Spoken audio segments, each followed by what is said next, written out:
आज के इस लेक्चर के अंदर इंडियन मानसून के बारे में विस्तार से अध्ययन करेंगे। पिछले लेक्चर्स में अपन ने जो बेसिक कॉन्सेप्ट थे उसमें अपन ने विस्तार से अध्ययन किया, ला लीनो, अल नीनो, आईओडी, इनके बारे में। उससे पहले जेट स्ट्रीम्स आदि पवनों के बारे में अध्ययन किया था। जो इंडियन मानसून है ये मूलतः जो है वो अरबी वर्ड है मौसम, जिसका तात्पर्य है सीजन्स। और इसका उपयोग जो है originally this word was used by the Arabian traders to describe a system of the seasonal reversal of the winds along the shores of the Indian Ocean। तो यहाँ से इस शब्द की उत्पत्ति हुई। और जो ये इंडियन मानसून है, भारतीय मानसून है, specially prominent with in the tropics, रफली between 20 degree north to 20 degree south. यही क्षेत्र है जिसके अंदर की ट्रॉपिक जो है उष्ण कटिबंधीय क्षेत्र जो है जिसके अंदर ये मानसून की उत्पत्ति होती है, क्योंकि तापमान यहाँ पर अधिक रहता है। ये बड़ा जटिल फिनोमेना है, जैसे कॉम्प्लेक्स मेट्रोलॉजिकल फिनोमेना। और इसके संबंध में जो है जो विद्वान हैं उन्होंने इसके ओरिजिन की उत्पत्ति के संबंध में विभिन्न सिद्धांत दिए हुए हैं इसमें। नाउ अपन ने पिछले लेक्चर में डिस्कस किया है कि हिमालय जो है वो मानसून के लिए एक महत्वपूर्ण सहायक कारक होता है, और उसके कारण जो है संपूर्ण भारत के अंदर मानसून पवनें छा जाती हैं। और भारत के मानसून जो, तो इसीलिए भारत का मानसून जो है मानसूनी जलवायु कहलाती है, क्लाइमेट जो कहलाता है। जो जो डिविजन्स हैं इसके जो 4 सीजनल डिविजन्स ऑफ इंडिया हैं उसमें से occupied 2 divisions mainly the south west monsoon season rainfall received from southwest monsoon in this season seasonal is character with the occur between the June to September। जो ये दक्षिण पश्चिम का जो monsoon है इसका समय ड्यूरेशन जून से सितंबर के मध्य है, अपने पहले डिस्कस किया था। और मैंने पिछले लेक्चर्स में डिस्कस किया था कि भारत का ही एक मानसून है दैट रिट्रीट्स बैक, वापस लौटता है। इसके अलावा दुनिया में कोई भी मानसून वापस लौटता नहीं है। और रिट्रीटिंग टाइम जो है ये अक्टूबर टू नवंबर है। और आप ड्रेनेज सिस्टम में मैंने डिस्कस किया था कि तमिलनाडु और दक्षिण भारत के क्षेत्रों के अंदर जो है वो पर्याप्त वर्षा जो है इस लौटते हुए मानसून से प्राप्त होती है। No students, tropic of Cancer कर्क रेखा भारत के मध्य से गुजरती है। और ये गुजरने के कारण जो है कर्क रेखा पर जो है जब सूर्य उत्तरायण में होता है तो सीधी पड़ती हैं, तो तापमान की स्थिति भी जो है इस क्षेत्र के अंदर तापमान अधिक प्राप्त होता है। पिछले लेक्चर में डिस्कस किया था यहाँ पर कि ये मेडागास्कर सोमालिया के पास एक जो है ईस्टर्ली जेट स्ट्रीम्स बनती हैं, और सोमालिया जेट स्ट्रीम बनती हैं जो भारत के मानसून को आगे बढ़ाने में सहायता करती हैं। Now the factors influencing the south west monsoon formation. अपन ने पहले देखा, मैंने अभी कहा कि differential heating cooling land and water, धरातल और जल पर जो है तापमान जो है अलग अलग स्थिति में होता है। और ग्रीष्म ऋतु में क्या है उत्तर भारत के अंदर तापमान की स्थिति बहुत, तापमान जो है 50 डिग्री तक पहुंचता है और निम्न वायुदाब का क्षेत्र विकसित हो जाता है। दूसरा महत्वपूर्ण जो कारक है, जो सबसे महत्वपूर्ण कारक है, that is the shifting of the position of the inter tropical convergence zone, ITCZ। ये ITCZ है जो ग्रीष्म के अंदर in summer it's over the Gangetic plain. तो गंगेटिक प्लेन में होने के कारण जो है वो मानसून जो है आगे बढ़ता है, दक्षिण से उत्तर की तरफ बढ़ना प्रारंभ करता है। और एक तीसरा मैंने आपको पहले डिस्क्राइब किया था, presence of the high pressure area east of Madagascar Somalia, that is Somalia jet streams, जो इस मानसून को आगे बढ़ाने में सहायता करती हैं। अगला जो महत्वपूर्ण कारक है जो इन्फ्लुएंस करता है फैक्टर है, दैट इज अ तिब्बतन प्लेटो। ये एक पैन के तौर पे काम करता है और ये हीटअप हो जाता है, तापमान बहुत अधिक होता है और एक निम्न वायुदाब का क्षेत्र विकसित हो जाता है। जो मानसून की उत्पत्ति के सिद्धांत है उसमें एक तिब्बत के पठार का प्रभाव, डॉक्टर पी कोटेश्वरम का एक महत्वपूर्ण सिद्धांत है, जो आगे आने वाले लेक्चर्स में अपन विस्तार से अध्ययन करेंगे सारे।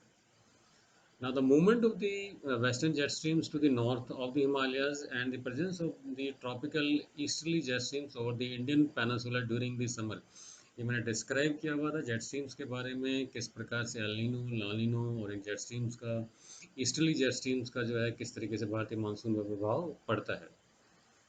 नाउ इसके बारे में डिस्कस है, लास्ट लेक्चर में क्या था कि सदर्न ऑस्किलेशन क्या होता है, वॉकर सेल मैंने आपको डिस्क्राइब किया था कि पवनों का संचरण किस तरह होता है, आईओडी में अपन डिस्क्राइब किया था कि किस तरीके से जल तापमान का संचरण के कारण जो है स्थिति विकसित होती है।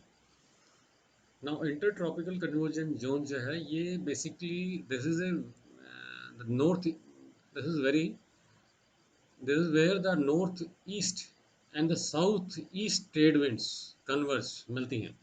ये वो क्षेत्र है इन दोनों पर। अलिनो के बारे में मैंने आपको पिछले लेक्चर में विस्तार से डिस्कस किया था। नाउ द मैकेनिज्म क्या है, प्रक्रिया क्या है भारतीय मानसून के बनने की प्रक्रिया, उसके आगे बढ़ने की क्रिया। अभी मैंने कहा कि ITCZ जो है वो सबसे महत्वपूर्ण है, और ITCZ जो है वो शिफ्ट करता है।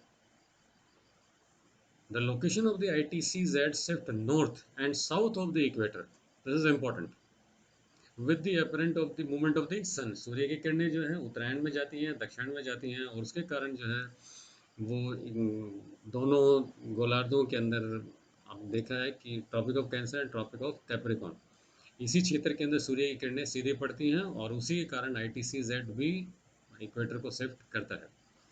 During the month of the June the sunshine vertically और द ट्रॉपिक ऑफ कैंसर अपन एड्रेस किया है कि जून माह में भारत के मध्य में सूर्य की किरणें सीधी पड़ती हैं, तापमान अधिक होता है तो वायु गर्म होती है, वायु पर ऊपर उठती है और एक निम्न वायुदाब का क्षेत्र विकसित होता है। The southeast trade winds of the southern hemisphere cross the equator and start blowing in the southwest to the northeast direction under the influence of the Coriolis force। ये भी आपने डिस्कस किया था Coriolis force उत्पन्न कैसे होता है।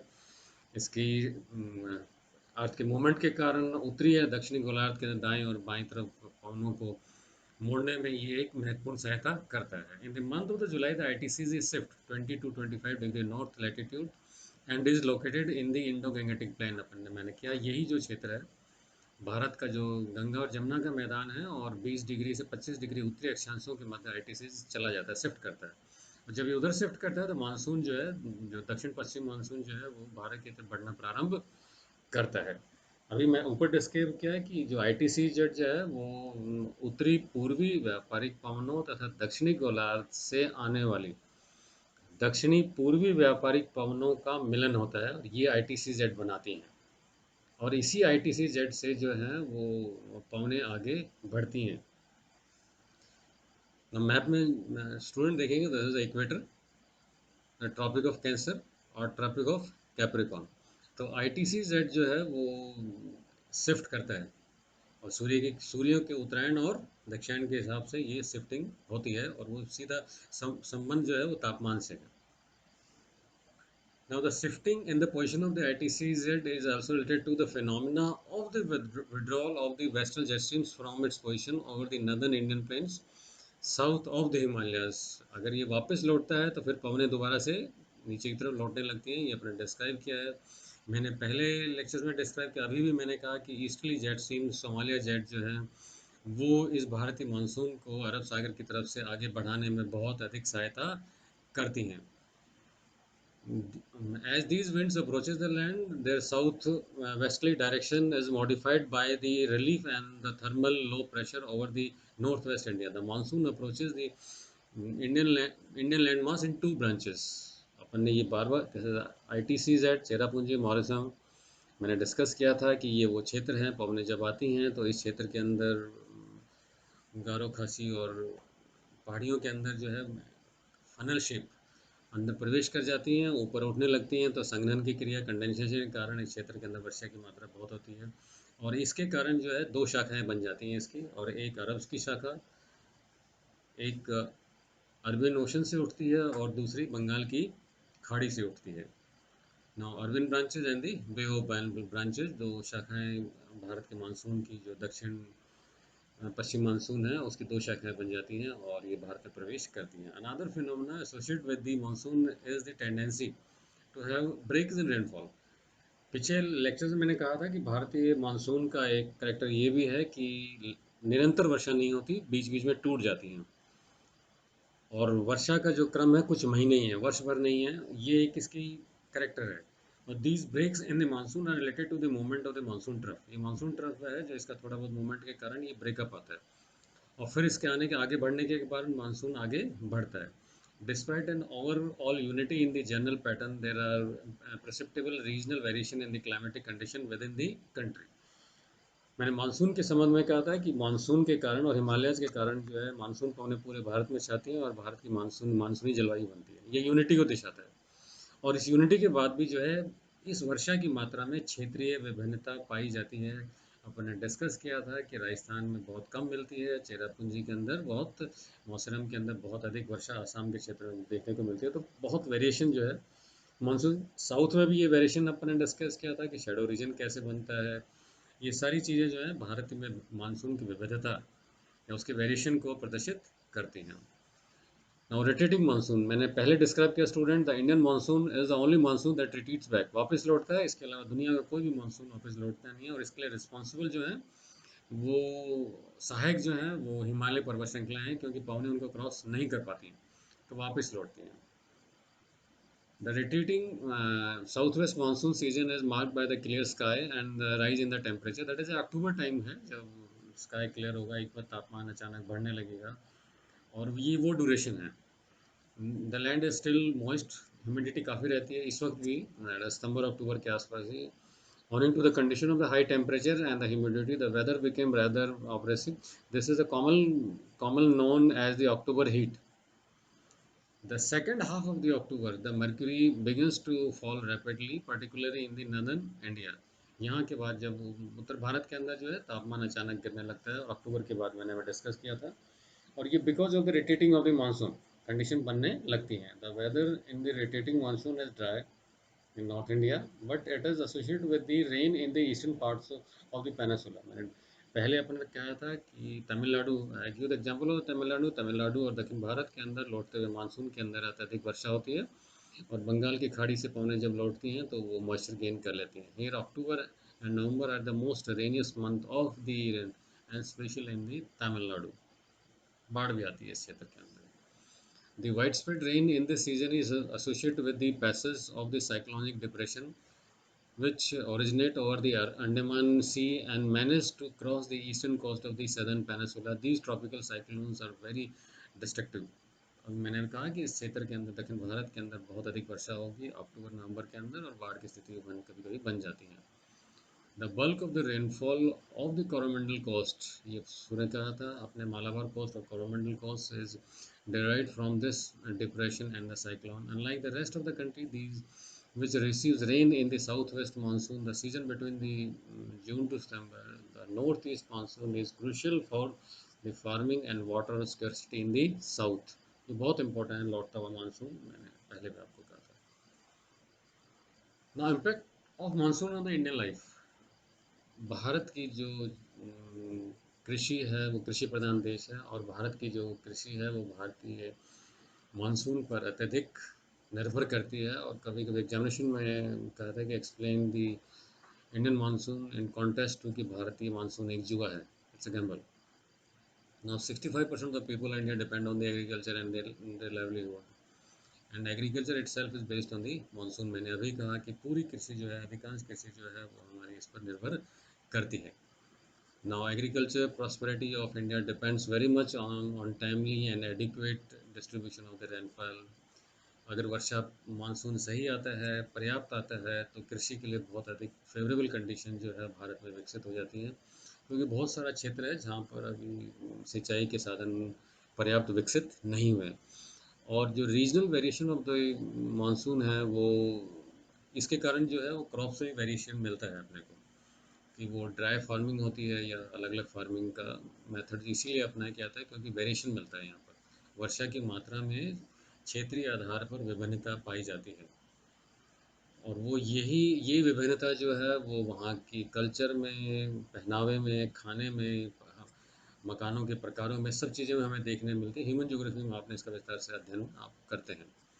The monsoon range help recharge dams, और इसी मानसून के अंदर अभी राजस्थान में भी हो रहा है कि कितने बांधों के अंदर पानी आया है जो वर्ष भर हमें सिंचाई के लिए उपलब्ध होगा।